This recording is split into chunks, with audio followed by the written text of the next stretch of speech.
So I was going to explain the 3 kinds of faith today, but I'll do that tomorrow because on my tea bag I found a quotation that I thought it was worth doing some commentary on. Okay, so it isn't the part that says richer tasting teas. It's on the back, and it was by Queen Elizabeth I.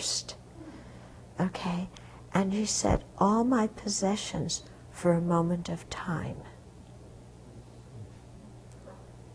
All my possessions for a moment of time.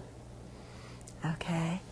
So I would imagine that this maybe is said at the time of death. You know, that's my imagining, that,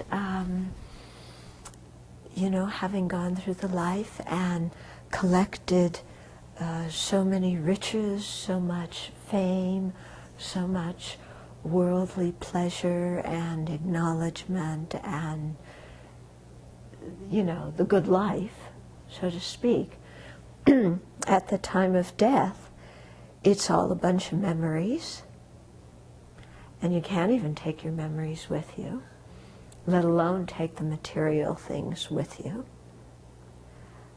Yeah, but a moment of time when you can create virtue is worth far more than a whole lifetime full of all these pleasures and riches and worldly happiness. Yeah? So you can imagine getting to the time of death and looking back and, you know, realizing that one's life is going. You can't rewind it, and thinking, you know, if I could only have a moment of time, you know, a moment of time to direct my mind to virtue, I would give all my possessions. But the sad thing is that she doesn't see that until it's the time of death. Yeah, which is why we contemplate death and familiarize ourselves with the fact that we and others are going to die.